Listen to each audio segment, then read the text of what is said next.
Good afternoon, everyone. So glad to see you all. I'm here with Liz Singer today, so it's very exciting. She's with Professional Staffing Solutions. She's the founder of the organization, and they fit people with the organizations. So, Liz, so very honored to have you. Thank Thank you so you. much. Thank you. And I will ask you the first question.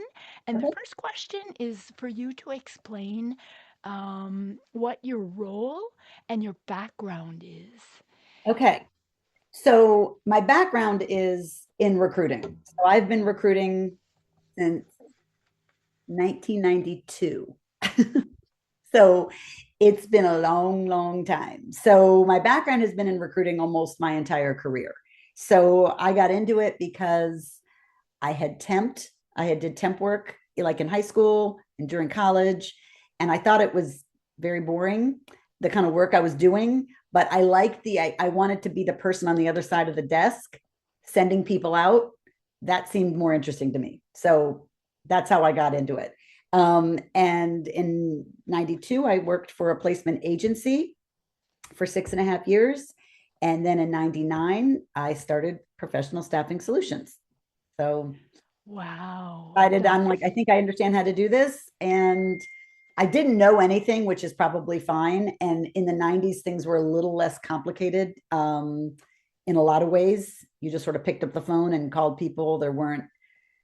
You didn't have to learn a new tool and so forth. Like every day, I'm learning a new tool now. But, so it was not easy, but it was more seamless than I had expected it to be. awesome, awesome. So impressive, actually.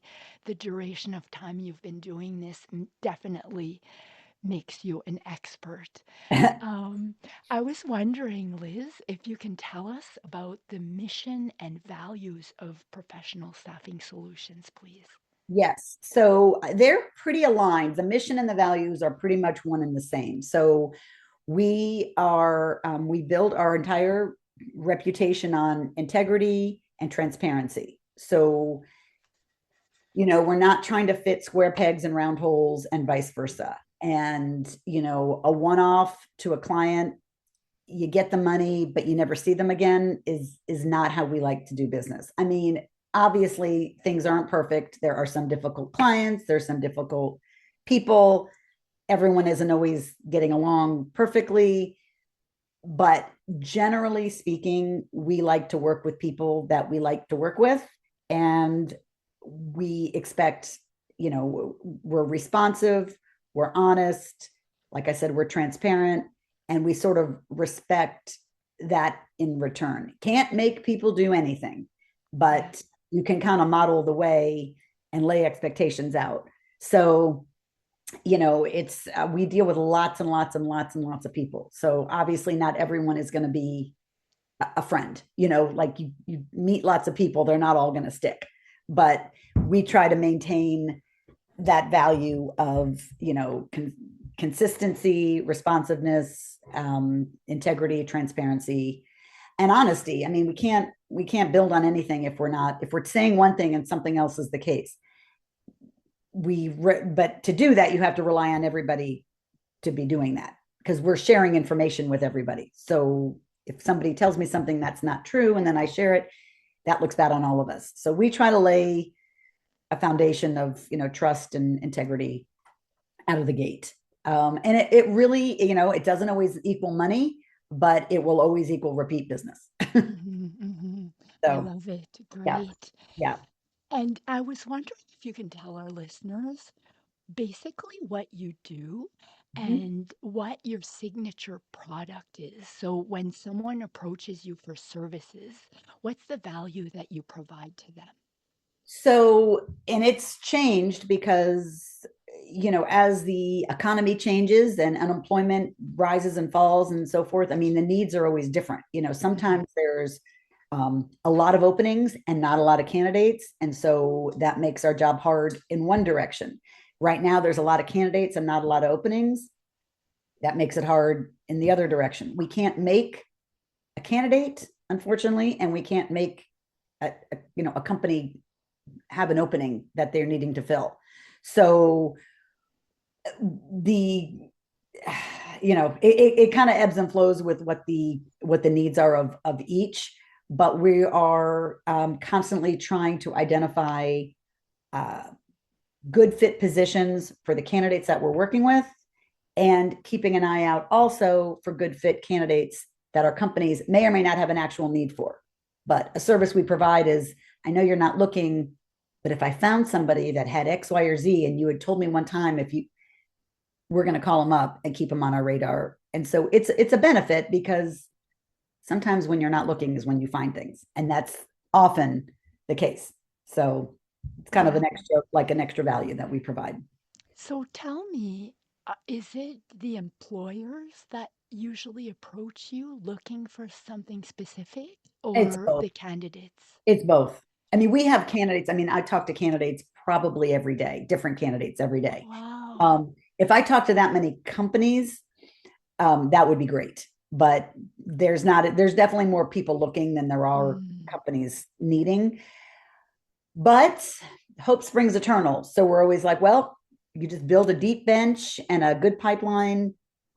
It's like, field of dreams, and then they'll come. So you're like, okay, well, if we have, and if people know that they're talking to us, employers may be like, oh, well, I think professional staff, they talk to lots of people, so let me just reach out to them first. What's happening obviously now is that there's a lot of ways to find jobs, and there's a lot of ways to find candidates. So we have to insert ourselves in a way that we didn't used to have to do before.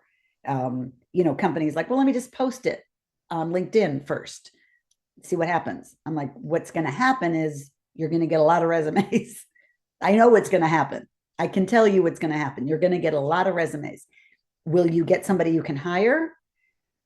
You're going to get a lot of resumes.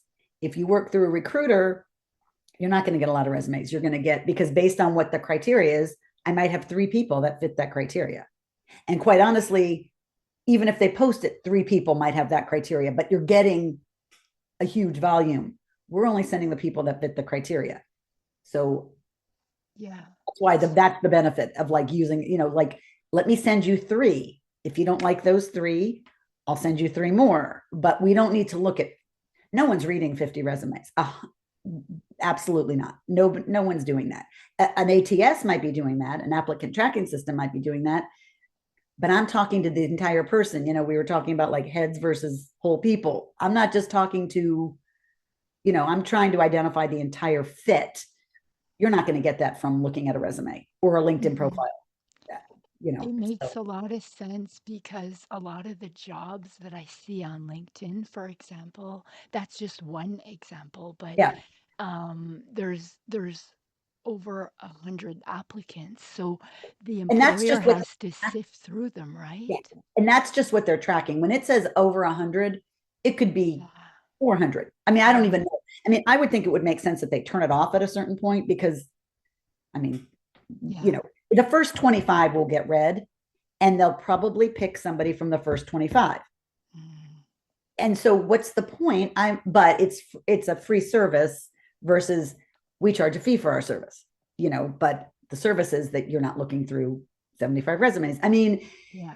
at some point there's a tipping point for employers, and that's where we come in. It's like, Okay. why are you doing that? Like, your time could be better spent. If you want to prorate your hourly rate, how much time are you spending on this versus how much time, Hmm. this is all we do. Yeah. And you're not paying us anything. We work on what's called contingency. So we only get paid if we like, if there's someone comes in and sits in that seat. Yeah. Yeah. You know. So, can you tell us a heartfelt story of a match that you made that was that just worked out for everyone? Yeah, I mean, there's tons. Um, let's see. The most recent one that I can think of, because the woman was just so delightful. She was looking for like a, what do you call it? Like an e-commerce, social media type role. And I had a position that wasn't exactly that, but it was kind of like that. And she was like, I can do all those things that you just checked off. So I'm like, all right, well, let me just send her over. the gentleman over there was easy to deal with, and we had a good relationship. So I was like, let me just send it over. And he's like, I really like her resume. He's like, do you think she'd be interested in X? And it was like a social media. I didn't know he had a social media. He'd never mentioned it. And I'm like, yeah. I mean, he hired her the next day. Wow. She actually called me to say, okay, I got how long do I have to wait before I can accept this? I just got it. Would it be too fast if I just sign it and send it back? I'm like, you can send it back instantly if you want to. And then she sent me the most lovely thank you note telling me, I thank you for getting me my dream job. And she sent me like some tea and coffee and this little like gift basket. And I was like, I didn't do any, I mean, I did do something, but you just never know what little gesture, like, I, I didn't know he had that little need that he hadn't mentioned that he wasn't really actually actively looking for, but her resume kind of lined up. And then I didn't know that was her dream job. I mean, it was like, and it was all done and over in like 3 days. I was like, It sounds like that the gives me universe conspired to make that it was like, happen. and then like a week later, I got this beautiful thing in the mail. I'm like, this was easy. I mean, there's some that are not that easy, and I think I deserve a gift and nothing, but whatever. Yeah, but that's so awesome. Yeah, but that was a fun one. That And she's actually still gives there. me goosebumps, Liz. Yeah, it Um, is. I mean, these are big life changing. I mean, it's my job. I do, I'm looking for people for jobs yeah, I'm helping people find a job every day, but right. jobs are like, lifestyle, death and divorce and job changes are like the three biggest, like those are massive Mm, life changing events, and you're a part of yes. it. So you do have to like, you got to kind of pull back because I mean, we only get paid if we fill it. So Hmm. there's like, but you got to stand down because you can't let that part, that's obnoxious. But You you changed that lady's life, Yeah. I mean, she's right? still there. She's happy. She's great. I mean, I'm like, and it was, that one, like I said, was so easy. Sometimes we've Yeah. got another position we're working on. We've been working on it since November. We've had them interview 13 people and we're still at square zero. So I'm like, oh my God, what is happening? This can't be this hard. So, Yeah. there's two sides of that coin. So, Well, that's so awesome. Thank you for making that tangible for our listeners, and yeah. that definitely fit the bill. What, like you mentioned, that there's less employers and more applicants at this current moment. Yeah. What major shifts or trends are you seeing in your industry at this time, Liz? In my, like in recruiting industry, Yeah.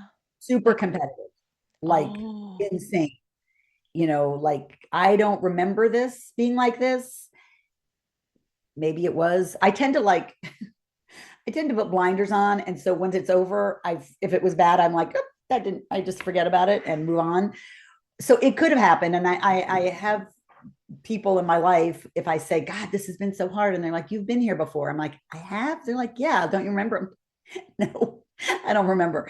But like, yeah, you've been, I'm like, so maybe we have, but I feel like right now it's I think it's very competitive. I think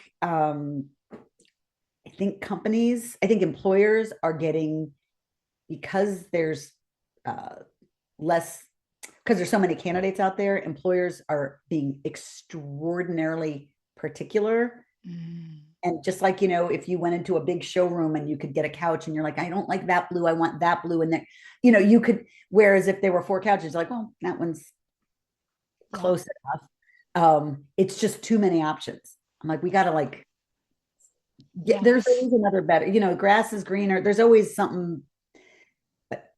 We could look and look and look and look like this people, who are looking for, 11, 12, 13 people. It's kind of like ridiculous. One of these people can definitely do this job for sure. So it So, has to be a perfect match, is what you're saying. and there is not, it's impossible. I mean, Mm, I just told you a story of like seemingly a perfect match. I mean, I'm sure, but there really isn't. I mean, it's just, but people are getting very like, they have a huge list of people to pick from. They're like, I want, it's like Goldilocks, everything's got to be just right. mm. Uh, and it's going to Well, flip. It's going to flip because it always flips. And then there's going to be more. less candidates and more openings, and employers are going to have to start like, you know, Hmm. less, And bit more flexible. are you seeing this in every single industry, or are there some industries that are easier than others? Um, I I'm not sure I can answer that because we don't deal with like a huge breadth of industries, Mm, but it appears everyone's being particular. I see. That's what I'm noticing. Because I think they know there's a lot of people out there and they're like, well, let's just keep looking. I'm like, the best are usually the top candidates, usually the first ones, in my opinion. But, I can share my opinion, and our job is to provide our professional advice and all that. It's that fine line because they're the client. It's not like the customer's always right, but you do have to like, you can push back, but you have to push back with intent. It's, you can't just, you have to push with a reason. And it can't just be, I don't feel like I don't want to keep looking. I'm tired of looking. That can't be Mm, the reason. You have to be like, this is the best candidate. And there is really no way to uh, analytically or data driven explain that. There mhm, might be another one, but we're telling you these are the best available now. mhm. But companies will, I'll keep looking. So like, are you seeing that these trends are affecting your growth strategy, or is it not impacting that at all? Well, yeah, because their openings are open for too long. We should be Oh, closing, and it's, yeah, yeah, a okay. business, So I mean, yeah, it makes it harder for you then. yeah. It's a lot Okay. more. I look back on certain years and I'm like, oh my God, we did this many a month, and now everything is just a lot slower. Yeah. Um, you know, I can only speak anecdotally. I don't have like actual data. I don't have anyone doing data analytics on that for me, but I can tell you anecdotally, this is going really slow. Yeah. Everything's slow, which is not how we like to work. I will say the other value you were talking about is like we do have we're a little impatient, which is a good recruiter is always going to be a little impatient. I mean, patience, like time kills all deals. That's the first thing you learn in recruiting. So Mm, time, like that's not good. Too much time is bad in every situation. It's just okay. people kind Good of to lose know. momentum. It's just things, Yeah. some positions just take, I mean, I got stories on stories on stories. I mean, I was working on one that closed in December, but I had been working on it from a year prior, the November prior. So like 13 months, Wow. not straight. We had a little break in between, but I was like, I'm Yeah. not going to rest until I filled that. But it took up so much mental. It wasn't really the best use of my time because it did work finally, Hmm. but I get a little, it's easy to get caught up because you're like, I really want to check that box and I taking forever. For So sure. So where do you see yourself then in 6 months to a year from now with professional staffing solutions, Liz? probably sitting right here doing the same thing. Any changes? Like, We're always looking for a better way to do things. yeah. As I said at the very top of this, there are certain tenets that you have to do, and there's certain ways you have to do it. And when you deal with people, there really aren't shortcuts. We're not automating a machine, and that's the whole point. We're not doing that. Mm, So we're a little old fashioned in that way. We're not automating anything mhm, now. um, I am trying to put together like a social media like calendar, where we can, maybe, be more visible and things like that. So maybe in a year, to answer that question, maybe in, yeah, 6 months to a year, I'd like to see that up and running. So that might yield more growth and more activity. But there is still only one way to fill a position, and that is to find candidates, prepare them, have them interview, negotiate job offers, and get them in their seat, and then mhm, go on to the next. I mean, we haven't really found a shortcut for that. I mean, I'm sure there are. The way we operate and the way we have been operating, it's just not going to align if we, switch gears like that. So mhm. I'd like to say growth wise, I'd like to see us taking on new clients. I'd like to see that social media campaign kind of Yeah. maybe getting a little traction, but the day in, day out is probably not going to change. Okay. Um, so everyone, I'd like you to just be aware that if you would like to speak with Liz, or if you're searching for the perfect candidate, she's the person you need to contact. And the best way to communicate with her is through their website at www.professionalstaffingsolutions.com. And in order to end this, Liz, I was wondering what would be your words of wisdom to anyone, any of our listeners, for example, searching for a job or any organizations looking for a job? So For candidates, for I'm candidates, sorry. so I would say reach out to a recruiter. If it's me, great. If it's a service that's working on contingency, they have a lot of skin in the game. They Yeah, want to fill the position. If they're a recruiter with of any integrity or any experience, they're not going to shove somebody down your throat, because if they pop back out, that's a bad look. Also, after doing this for this many years, you cannot make anybody do anything, period. You can talk them into it, you think, then they'll just stop returning your calls. So no one's going to do anything they don't want to do. So I would say reach out to a recruiter, tell them exactly what you're looking for as a candidate. It is, I mean, you can use LinkedIn, but having somebody really advocating for you, so much better. And then as for employers, save yourself some time. yeah, Get a recruiter who take some time, explain it to a recruiter exactly what you're looking for one time to them. They will explain it to all the candidates and then just send you the proper ones. And it'll save you uh, 2 or 3 days out of your week. You'll get that back. great. Thank you so much. It's been a pleasure having you on Yes, the you show, too. and Thank you. I'm honored that you were here. Thank you, Liz. Thank you so much. I appreciate it.